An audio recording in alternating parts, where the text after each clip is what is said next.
Good morning friends. Recently आपने सुना होगा कि फाइनेंस मिनिस्ट्री ने रीजनल रूरल बैंक के लिए एक नया लोगो डिक्लेयर किया है। तो हम इस पर्टिकुलर लेक्चर में समझेंगे कि रीजनल रूरल बैंक्स क्या होती हैं और ये जो नया लोगो ये जो चूज़ किया गया है फाइनेंस मिनिस्ट्री ने, इसका मतलब क्या है।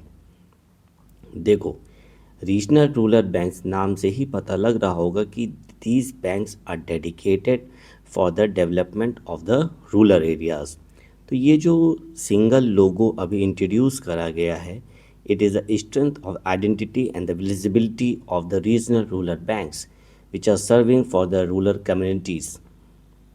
आपको पता ही होगा कि इंडिया का approx 70% population according to 2011 census वो रूरल एरिया में रह रहा है।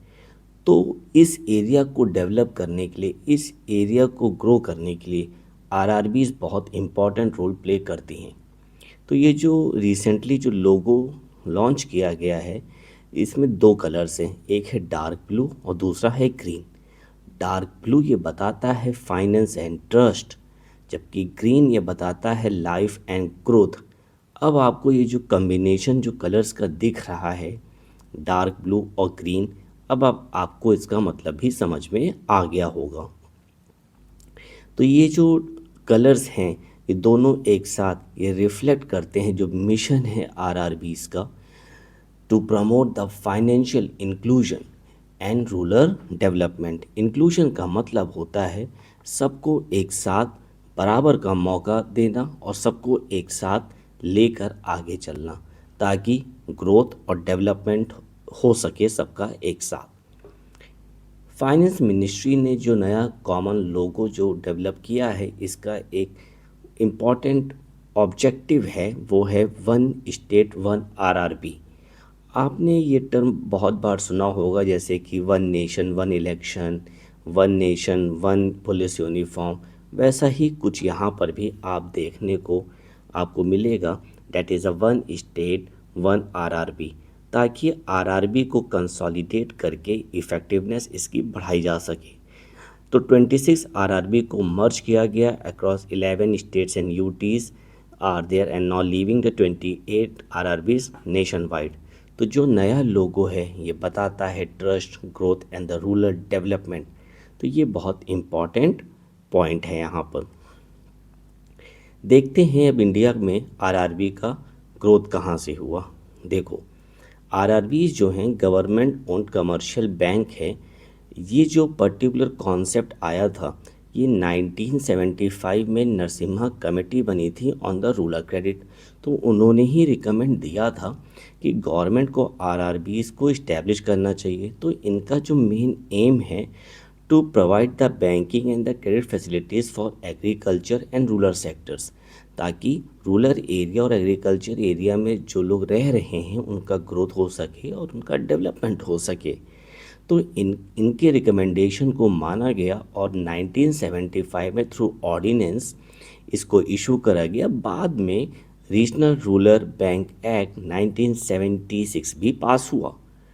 अच्छा, ये बहुत इंपॉर्टेंट पॉइंट है, ये ध्यान रखना है एग्जामिनेशन पॉइंट ऑफ व्यू के लिए भी, कि जो प्रथम बैंक है was the first RRB in India that was establish 2 October 1975, Moradabad Uttar Pradesh, sponsored by Syndicate bank. RRB का जो ऑब्जेक्टिव है to fulfil the credit needs of the rural area, जैसे कि स्मॉल एंड मार्जिनल फार्मर्स हैं।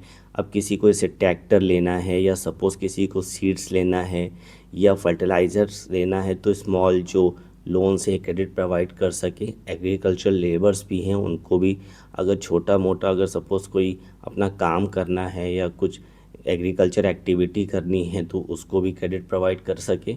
And socio economically weaker section को भी credit दिया जा सके।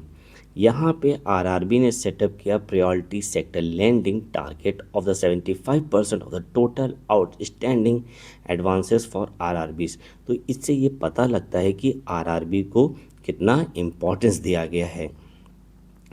अच्छा, ये बहुत इंपॉर्टेंट चीज़ है कि जो आरआरबी को उसको रेगुलेट तो आरबीआई करता है, बट सुपरवाइज नाबार्ड करता है।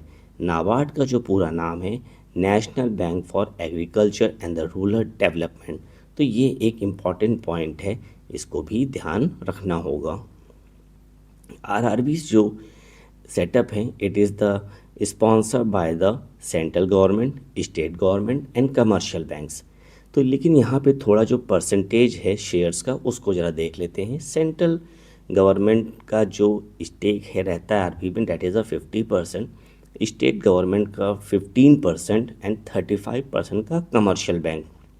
अच्छा, कुछ पब्लिक सेक्टर्स ऐसे भी बैंक्स हैं जहाँ पर उन्होंने एक या एक से ज़्यादा भी आरआरबीज को स्पॉन्सर कर रखा है।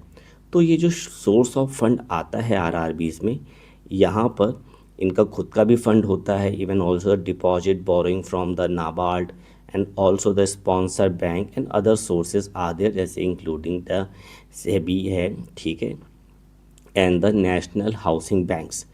तो ये पूरा आरआरबी का कॉन्सेप्ट है। There are the some RRBs are there, जो फ्यू एग्जांपल्स आपके सामने हैं, जैसे कि आंध्र प्रदेश ग्रामीणा बैंक है, ओके, आसाम ग्रामीण बैंक है, बिहार ग्रामीण बैंक है। तो आप देख रहे होगे इनको डिफरेंट इस बैंकों ने, जो बैंक हैं जैसे कि Union Bank of India, State Bank of India, इनके स्पॉन्सर बैंक है। There are the some RRBs, जैसे कि मैंने आपको बताया कि यहाँ पर ऐसा नहीं कि हर एक बैंक बस एक ही आरआरबी को स्पॉन्सर करेगा। There are the some public sector banks जिन्होंने एक से ज़्यादा आरआरबीज को स्पॉन्सर किया हुआ है। जैसे पंजाब नेशनल बैंक की हम बात करें तो इन्होंने आसाम ग्रामीण बैंक, बिहार ग्रामीण बैंक एंड हरियाणा ग्रामीण बैंक में स्पॉन्सर किया हुआ है।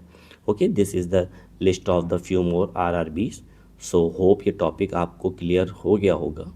फिर भी अगर कोई आपको डाउट है तो आप हमें कमेंट बॉक्स में मैसेज कर सकते हैं। I will clear your doubt. Thank you to all of you. Have a nice day.